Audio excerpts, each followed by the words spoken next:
Today we're going to be interviewing a Dogecoin kid, Lisa from Up Worldwide. And today we have the beautiful Miss from Crypto here tonight with us. Today we have Ken Bozak. Foundation, Rarible, OpenSea, and Charged Particles. Speaking from a Gen Z's perspective. So why do these people buy this collection? I work with an artist out of... Wait till you see my other outfits. Thank you. Yeah. Fantastic, guys. We are live. Welcome to Yummy NFT. Another Tuesday. I'm here with Zeitwarp, coming at you live from Altspace VR. I'm your host today, Token Gamer. Got some lovely audience in the virtual reality space here. Thanks for joining us, Zeitwarp. Can you give us a little intro, how you got into the NFT space, please? Yeah, sure. Happy to. I've been around making art, making music, doing different things for a long time, and first got into crypto in about 2014. And I really didn't see any kind of any art or music possibilities in it at all, and which is kind of ironic when you consider where we are standing now, and the world that's around us. But I really came back to it. I mean, I pretty much decided to pursue my art full time from about 2018 onwards, and that was, I sell paintings in the real world. I sell prints, paintings, furniture that's been revamped and redesigned, and I really only reconnected with crypto in mid 2020, and it really was trying to understand what was going on with NFTs. I'd come across them in 2017 with CryptoKitties, and to be honest, it left me a bit. I really didn't understand it. I couldn't see where the value was. I couldn't see how it was ever going to be more than a collectibles thing. And I read an article on Trash Art in 2020, and it absolutely opened my mind to that it was a genuine artistic movement going on in crypto. And so I dove back in, and even for someone who was familiar with tokenization and the Web3 world, it took me a while to really understand it, and I spent a lot of time researching chains and thinking about it. And then I saw an interview with Nate Geyer, the founder of Mintbase, with a guy from the Defiant. Was doing an interview with him, and it was about NFTs, and he was talking about how he was going to move his old operation onto the Near blockchain and start again.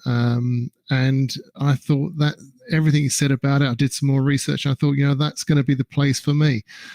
It took nearly a year. Well, that's an exaggeration. It took about 6 months for Mintbase to really start again, building on Rust on the Near blockchain, and so I pretty much sat out the first boom of NFTs in this year while Mintbase were building, and I was understanding what I was doing and trying to think about the full ramifications of what I could do to bring my existing art within a crypto environment, within an NFT environment. And that's how I got here. The significance of it to me is that the great thing about the crypto art space is that I'm able to do things that I really didn't think I'd be able to do with my art in the real world. I'd always assumed that digital art would be worthless, and it's something I did for fun, whereas I had to sell paintings to pay for the fun. And now I find out it's the other way around. I use the paintings as background for my digital art, and I sell the digital art, and I don't have to worry about the shipping companies or the galleries or anything really like that. So that's quite a long introduction of how I got here, but that's why I'm here.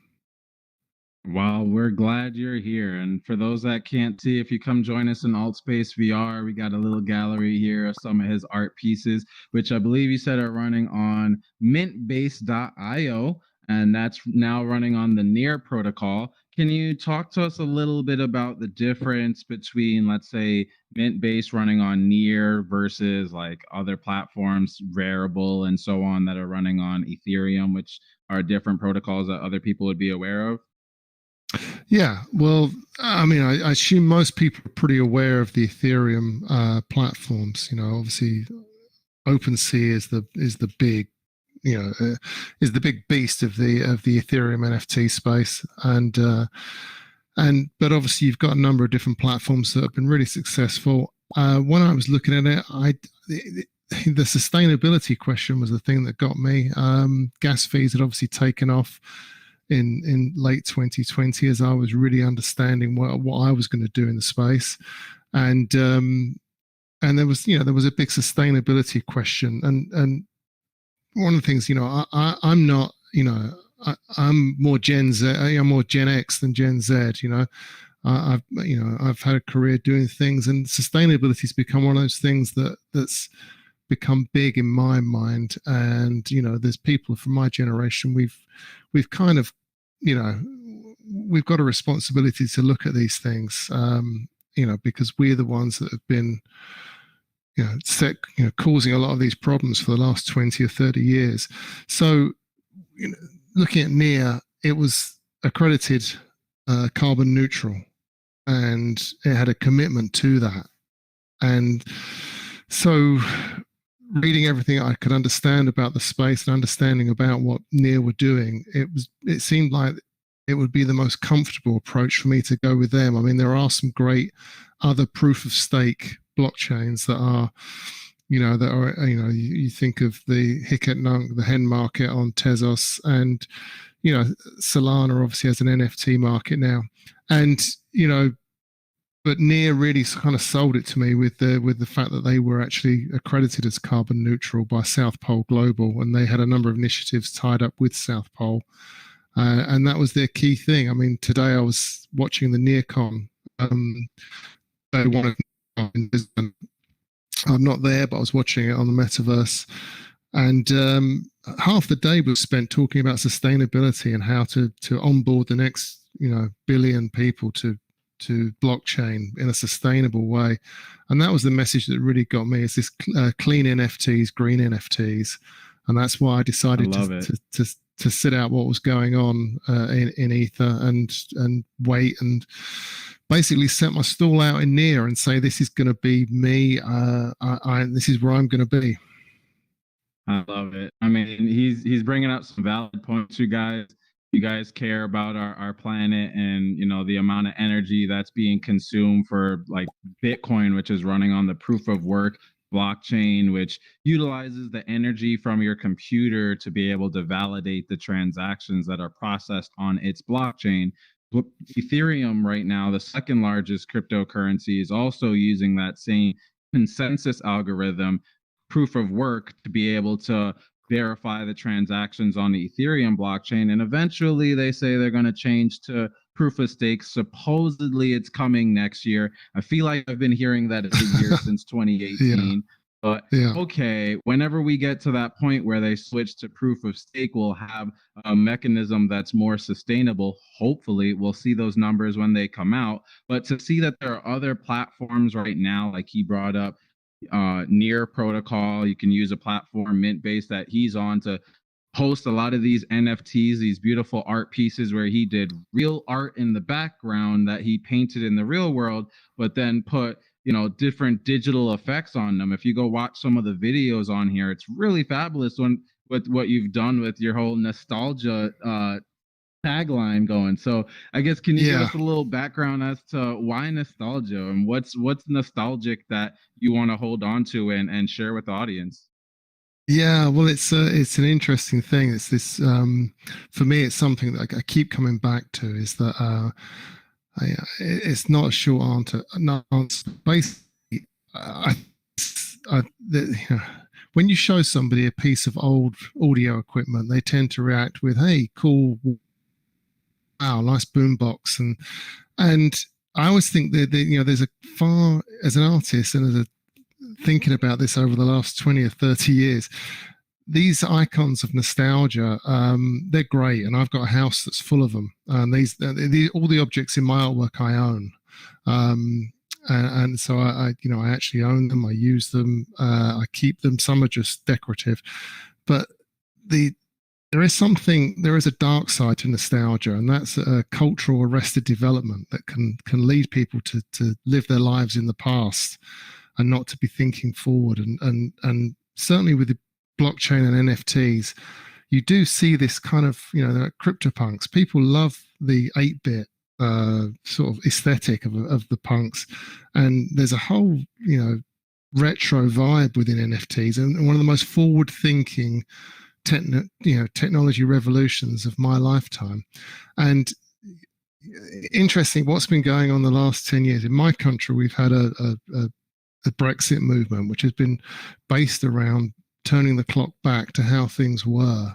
And I think in the States, I mean, I don't want to get into other people's politics, but, there's a lot of the concept around the rise of Trump seemed to be about turning the clock back to how things were. And I'm not going to comment on whether you agree or disagree with that, because it's, this is subjective observation. But for me, it's, the thing about nostalgia is people get nostalgic for things and they get stuck in the past. And so nostalgia should come with a bit of a warning sign. And really, that's a lot of what my work is about. It's about putting a warning sign on nostalgia. It says, hey, this is great.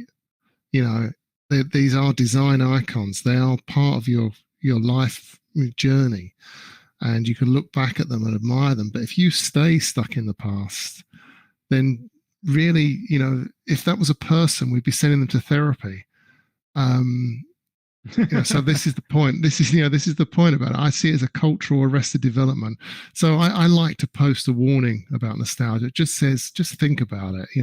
I think it's, it's harmless and it's great for people to be nostalgic, but one must think about the balance of seeing nostalgia as something that's a halcyon time that should always be deferred to. So that's really what's going on with this. That's the short version. There's a much longer version on my website, and I tend to write essays with all the work, which gives an explanation of what's going on and what I'm thinking about. I can understand that. Right on. No, that's great. And it definitely needs that warning sign not to get too stuck into looking at that Walkman or these boom boxes. And yeah, man, it's a genius message, and I applaud you for that. I want to give a shout out to those that are a part of the group that you have been selected to be a part of, Anomaly. You and a bunch of the artists that we've had on over the last couple of weeks, and those that are coming over the coming weeks. We have an event coming up right now. It's posted for November 20th. Gonna have a bunch of artists together. Everybody's sent in art pieces that are an anomaly that is related to peace. So I think it's really cool that everybody submitted a lot of these awesome pieces, and that we've gotten to have such amazing artists. And I wanted to hear from you, like, what was your way into this, and what piece did you submit and why? I think I heard about it through the art gallery auction house group on Telegram. I think that's where I first came across the call for submissions. And what was interesting to me was the idea of peace in me, because it's an interesting. I just see it as a utopian aspiration that's almost impossible. I don't know if it's part of the human condition. I don't know if it's part of mammalian nature. That peace is one of those things that's not obviously attainable. I mean, I'm reminded of my sister brings her dogs around, and I've got a dog, and so there's 3 dogs, and they argue over a ball. And then so one day we gave them a ball each, and they sat there for about 2 seconds, and then they started arguing about each other's ball, the ball they had.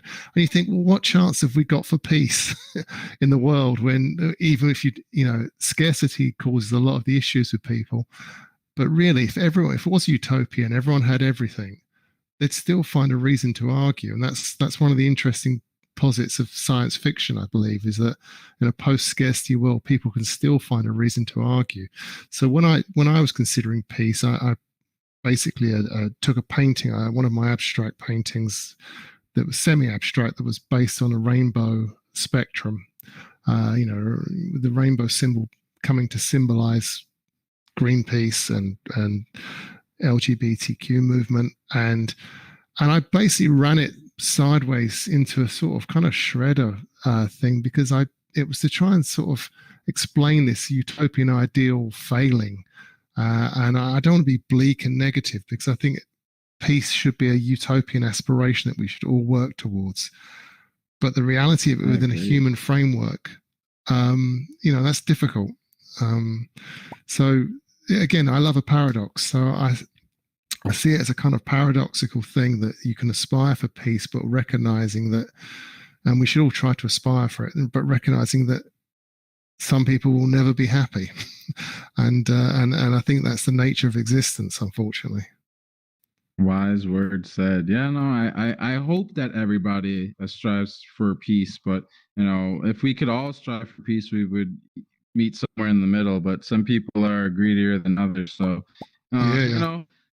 it's a conundrum that I'm sure that as decentralization and equality grow, we could hopefully get to a solution for all one day. But in the meantime, I'm glad to see that we have amazing tools at our fingertips for all of us to access, and at our our eyeballs if you have a VR headset as well.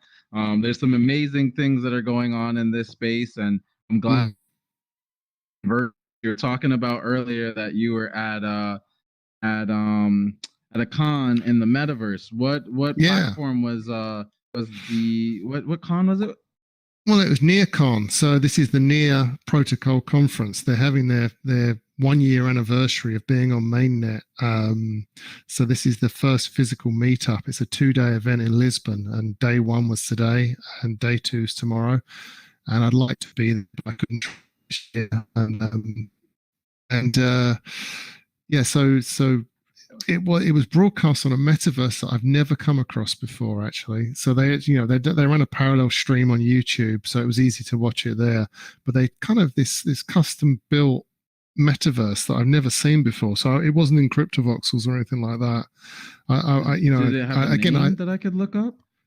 I tell you what, I can find it. Let me look it up on my phone. I'll find it and tell you, because I've never seen it before. It was like a closed kind of environment with screens. But again, just give me a second, I'll look. If you want to think about it, I want to let people know about the metaverse that may be hearing this term for the first time.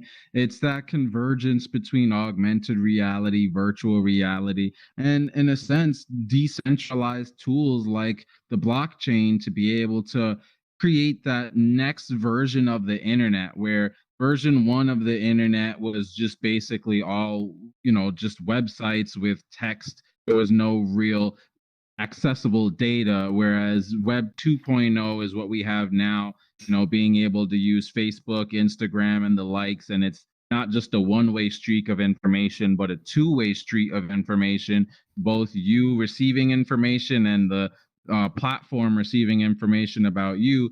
As we could see, that information and data has run wild, hence what's going on with Facebook right now.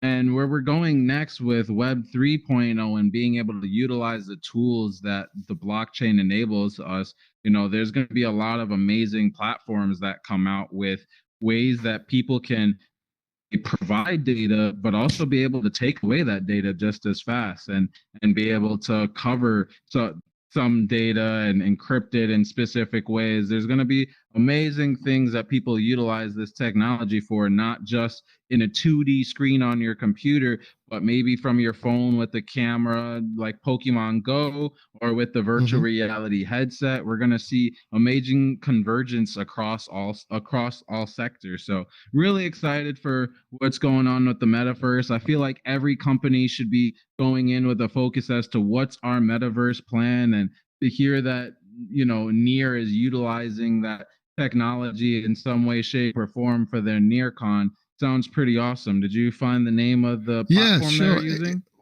It's actually, they called it the Neoverse, and it was the platform, or the company operating it, called DevCo. I'll send you the link. I'll put it in the Telegram chat so you can have a look at it. But I'd never seen it before. But I was expecting it to be in CryptoVoxels or similar. But I don't know if near, you know, there is up to this point there is a 2D. It's not really a metaverse, but a Nearlands is a 2D project on Near, and it won't be long till somebody is building out a Neoverse. And I wonder if this was the first sign of it today.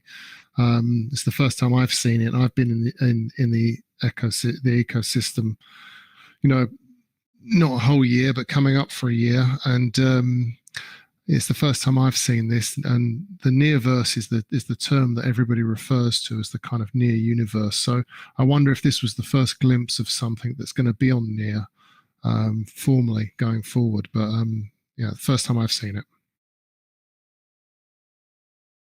Yeah, man, the metaverse won't be built overnight. It's going to take time. You know, it took Facebook how many years for us to get to this point where all of our information and Google, all of the information that you can access is easily accessible from your fingertips. It's going to take time for us to be able to converge and transfer and verify and transact with one another across different sectors, augmented virtually and 2D in the next coming, you know, decade. So really excited for where we're going next, and you know, the events that we have coming up. I'm glad to have you on stage with us here, Zeitwarp. We got Thank you. We got an awesome artist coming up next week, Mo.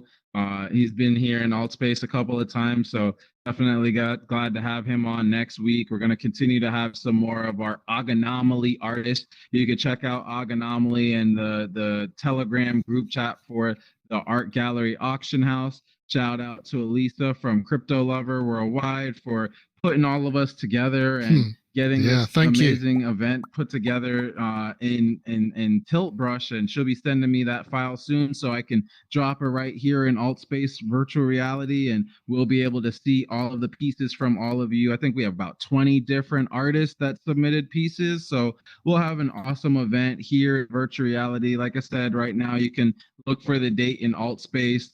If you are in Altspace, click on the You Are Here button, click on Blockchain Universe, and you'll see our upcoming events. One of them is the Anomaly event. Go ahead and hit that favorite button so you can come out on November 20th and come check out all of the art by Zeitwarp and all of the other artists. Is there any last information you want to leave for our wonderful audience, where they can find you, anything like that?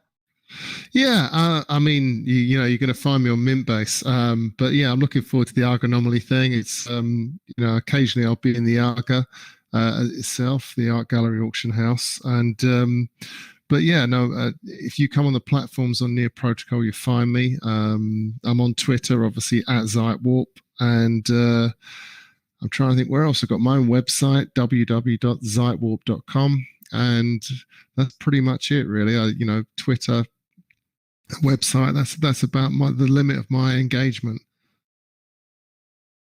I hear you on that. Well, guys, I want to thank you so much for joining us and for watching. Come join us in Altspace VR next week. Every Tuesday, we're here for yummy NFTs. And I'm also here pretty much every day of the week, 8:30 p.m. Eastern time. Got all sorts of events. Crypto Mondays, Wednesdays, we play video. Pretty much for the rest of the week, we play video games and get together. Crossing the Metaverse on Thursdays. We'll be going to showing the Altspace community what's going on in Decentraland. And I might have to check out that Neoverse soon. Thanks so much for joining us, you guys. Have a great day. Yeah, thanks. Cheers.